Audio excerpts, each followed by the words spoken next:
देश दुनिया की तमाम खबरों के साथ एक बार फिर हाजिर है।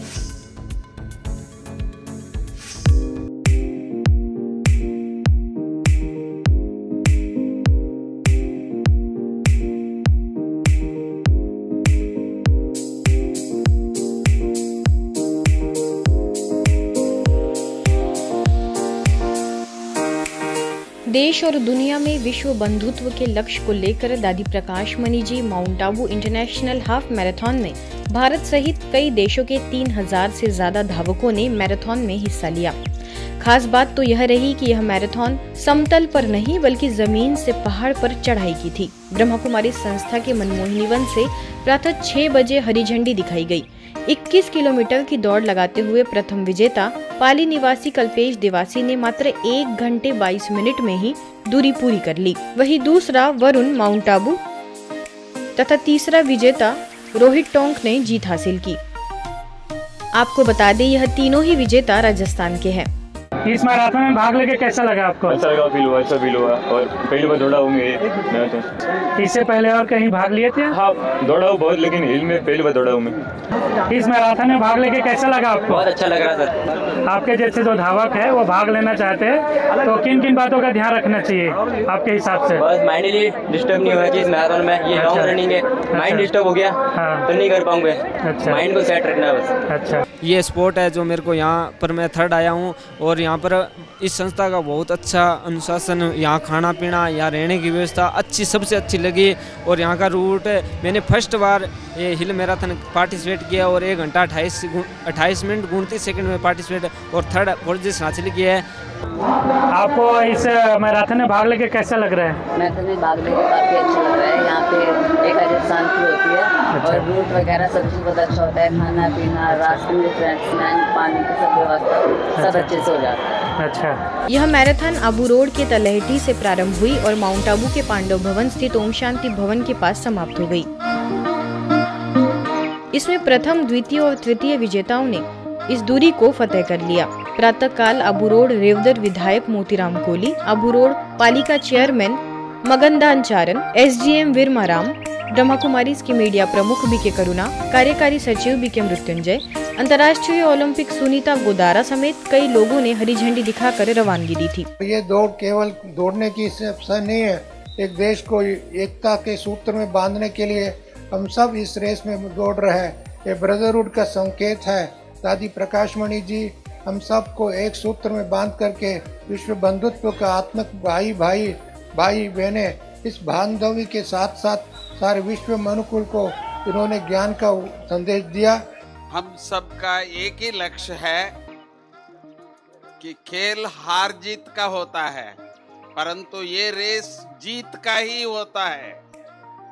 जो भी हिम्मत रखे हैं और इस मैराथन में भाग लिए हैं तो आप सदा ही जीते हुए हैं।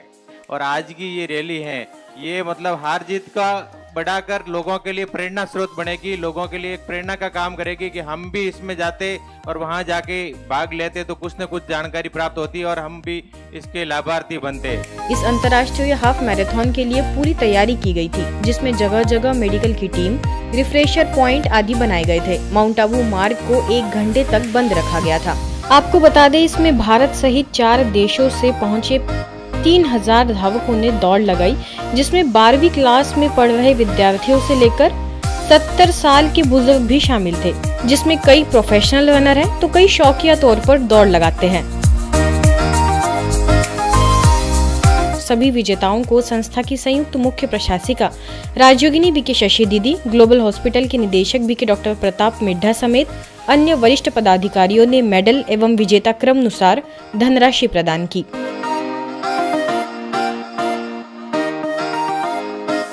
संस्था के युवा प्रभाग द्वारा अमरेली के युवाओं में सकारात्मकता का बल बढ़ाने के लिए ब्रह्मा कुमारीज द्वारा इम्पैक्ट कार्यक्रम का आयोजन किया गया। Youth wing committee member Diu से BK गीता ने सभी युवाओं को इम्पैक्ट के 4 अर्थ बताए। इम्पैक्ट अर्थात प्रभावशाली युवा, अ पावरफुल एक्टर, स्व समाज पर्यावरण के लिए इम्पोर्टेंट एक्शन, थॉट वर्ड रखने वाले एवं हीरो एक्टर। मुख्य अतिथि के रूप में DDO पंड्या ने सभी युवाओं को स्पिरिचुअलिटी और मेडिटेशन के लिए डेली 1 घंटा निकालने की प्रेरणा दी। साथ में गुजरात प्रदेश युवा भाजपा के उप प्रमुख मनीष संघानी ने भी अपनी शुभकामनाएं दी। ब्रह्मा कुमारी बहनों ने भिन्न भिन्न क्रिएटिव एक्टिविटीज के द्वारा युवाओं में नया जोश और उमंग भरा और कुमार कुमारियों ने माइन एक्ट द्वारा पर्यावरण बचाना, ट्रैफिक रूल्स फॉलो करना, सबके प्रति सहानुभूति रखना और अपनी हेल्थ का भी ध्यान रखना यह सिखाया। सभी युवाओं को नशा मुक्त रहने की प्रतिज्ञा भी कराई गई। 100 से भी अधिक युवा भाई बहनों ने इस कार्यक्रम में भाग लिया। लखनऊ में अमर उजाला न्यूज़पेपर की तरफ से 15 अगस्त 2024 को झंडारोहण का कार्यक्रम राम मनोहर लोहिया पार्क में रखा गया था, जिसमें सभी धर्म के श्रेष्ठ दिग्गजों को बुलाया गया था। इस कार्यक्रम में ब्रह्मा कुमारी को भी विशेष आमंत्रित किया गया था, जिसमें गोमती नगर सेवा केंद्र से राज्योग शिक्षिका बीके स्वर्ण लता ने झंडारोहण के कार्यक्रम में भाग लिया। अवसर पर सभी ने एकता और सद्भावना का प्रदर्शन करते हुए भाईचारे का संदेश दिया। कनाडा के ब्राम्पटन में हाल ही में स्थानीय लोगों के जीवन में आध्यात्मिकता की अलख जगाने के लिए नवनिर्मित सेवा केंद्र बनकर तैयार हो गया है। इसके उद्घाटन अवसर पर स्थानीय प्रभारी समेत सभी बीके सदस्यों ने विधिवत रिबन काटकर एवं केक कटिंग कर खुशियां मनाई। सभी ने मिलकर यही संकल्प किया कि भविष्य में इस सेवा केंद्र से हजारों लोगों के जीवन में सकारात्मक ऊर्जा आएगी एवं परमात्मा प्यार की अनुभूति होगी। And it is a great pleasure to first of all congratulate the Brahma Kumaris on their 50th year here in the GT, and also welcome Mohini Didi and others for today's inauguration of your new location on Brahmali Road. We are so proud of our diverse community and the contributions made by our mosaic in Brampton. Whether it's promoting a healthy mind, body and soul through meditation or teaching mindfulness, we thank you for your contributions and for being in Brampton. Brahma Kumari दुर्ग आनंद सरोवर में राखी का पर्व शहर के गणमान्य नागरिकों के साथ मनाया गया। स्पेशल टास्क फोर्स के एसपी विजय पांडे कार्यक्रम में मुख्य अतिथि रहे। उनके द्वारा दीप प्रज्वलन के पश्चात सेवा केंद्र प्रभारी बीके रीता ने रक्षाबंधन के पावन पर्व का महत्व समझाया। बालोद शहर से राज्योग शिक्षिका बीके सरिता ने भगवान शिव का आध्यात्मिक परिचय उपस्थित लोगों को दिया। मेडिटेशन के द्वारा राज्योग का सुंदर अभ्यास भी कराया गया। कार्यक्रम के अंत में सभी लोगों को परमात्मा स्नेह की राखी बांधी गई। मॉस्को में भारतीय दूतावास में ब्रह्मा कुमारी द्वारा रक्षाबंधन का आयोजन किया गया, जिसमें दूतावास में भारत और रूस के सभी अधिकारियों एवं कर्मचारियों ने भाग लिया। मॉस्को में ब्रह्मा कुमारी की निदेशिका बीके सुधा ने रक्षाबंधन का आध्यात्मिक रहस्य बताकर उपस्थित सभी लोगों को आत्मस्मृति का तिलक लगाया और राखी बांधी, जिसके पश्चात brigadier Naveen Nijhawan, deputy chief of mission embassy of India Geena Uikey, head of chancellor Naorem Jai Singh से स्नेह भरी मुलाकात भी की। सभी ने ब्रह्मा कुमारी का धन्यवाद ज्ञापित किया। वरिष्ठ राजयोगी बीके विजय, बीके मायाजीत, ब्रह्मा कुमारी के मुख्यालय से बीके हरीश तथा बीके वेल्लेरी भी उपस्थित रहे। Brothers, even if they wish, they can always be available for protecting their sisters. I won't take much of your time now. Maybe if you are interested, you are welcome to visit our centers. But the essence is that the real protector for everyone, each one of us, is that whom we call Almighty. Bilaspur के hotel red diamond में आयोजित निशुल्क multi speciality स्वास्थ्य शिविर एवं रक्तदान शिविर के शुभारंभ अवसर पर स्थानीय प्रभारी बीके मंजू विशिष्ट अतिथि के रूप में आमंत्रित हुई। कार्यक्रम में मुख्य अतिथि छत्तीसगढ़ के उप मुख्यमंत्री अरुण साव, बेलतरा क्षेत्र के विधायक सुशांत शुक्ला, भाजपा के जिलाध्यक्ष रामदेव कुमावत, पूर्व महापौर किशोर राय भी उपस्थित हुए। हैंड ग्रुप के द्वारा आयोजित इस कार्यक्रम में 21 अन्य सामाजिक संगठनों का सहयोग रहा। टिकरापारा सेवा केंद्र प्रभारी बीके मंजू ने सच्ची स्वतंत्रता का अर्थ बतलाते हुए कहा कि विकारों से मुक्त स्थिति व स्वमान में रहना ही वास्तविक स्वतंत्रता है। अतिथियों के द्वारा स्मृति चिन्ह देकर बीके मंजू को सम्मानित भी किया गया एवं रक्तदाताओं को प्रशस्ति पत्र देकर सम्मानित किया गया। बीके बहनों द्वारा अतिथियों को राखी भी बांधी गई।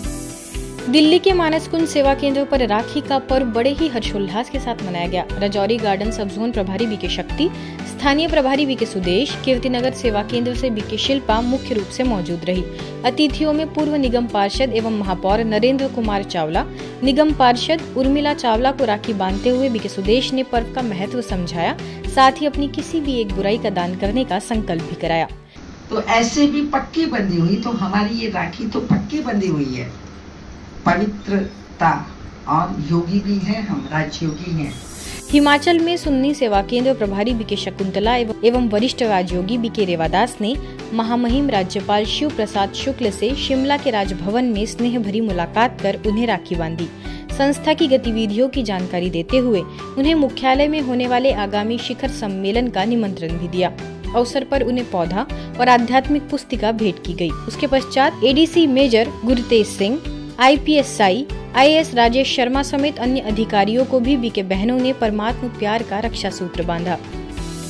मध्य प्रदेश नीमच के स्थानीय सेवा केंद्र पर देश को स्वतंत्रता दिलाने में हुए बलिदानों को याद करके गहन राजयोग तपस्या की गई। तत्पश्चात पावन धाम परिसर में श्री श्री राज योगेश्वर शिव मंदिर के सम्मुख ब्रह्मा कुमारी सब जोन प्रभारी बीके सविता एवं वरिष्ठ राजयोगी बीके सुरेंद्र ने राष्ट्रीय ध्वज फहराया। इस अवसर पर बीके श्रुति, बीके ज्योति सहित अन्य ब्रह्मा कुमारी बहनों की भी विशेष उपस्थिति रही। राष्ट्रीय पर्व के इस अवसर पर बड़ी संख्या में उपस्थित बीके भाई बहनों को राष्ट्र प्रेम व राष्ट्र हित के लिए अपने तन मन धन से सेवा करने की शपथ दिलाई गई। सर्व आत्माओं को उनके सच्चे परम पिता परमात्मा का परिचय देकर हिंसा, नफरत और भेदभाव को समाप्त करेंगे। इसी कड़ी में रीवा में भी स्थानीय प्रभारी बीके निर्मला की उपस्थिति में राष्ट्र ध्वजारोहण कर सभी ने स्वाधीनता दिवस पर नशा मुक्त रहने की प्रतिज्ञा की। मुख्य अतिथि पूर्व महापौर ममता गुप्ता ने सैकड़ों क्रांतिकारियों की कुर्बानियों को याद करने का आह्वान किया। वीरेंद्र गुप्ता, AK खान, वरिष्ठ भाजपा नेता कविता पांडे, उर्मिला त्रिवेदी, नीलू रावत, तमन्ना मलिक समेत कई गणमान्य लोगों की इस अवसर पर विशेष मौजूदगी रही। कोई भी किसी भी बुराई के वशीभूत नहीं होगा। सबको तन से मन से बुराइयों से स्वतंत्र बनाना है, तभी हमारा ये भारत राम राज बनेगा, तभी ये भारत विश्व गुरु बनेगा। हिंदू, मुस्लिम, सिख, ईसाई सबका ये सब नैतिक जिम्मेदारी है कि अपने बुजुर्गों के गुणगान को याद करके और ये जो हिंदू मुस्लिम एकता और भाईचारे का जो पैगाम है, हिंदुस्तान की जो बड़ी एकता है, अनेकता में एकता ही हमारी सबसे बड़ी शक्ति है, इसका उपयोग करते हुए हम सब संकल्प लेना चाहिए कि हम इस भारतवर्ष को अखंड भारतवर्ष बनाएंगे। आज की खबरों में फिलहाल इतना ही। देश दुनिया की तमाम खबरों के लिए देखते रहिए मधुबन न्यूज।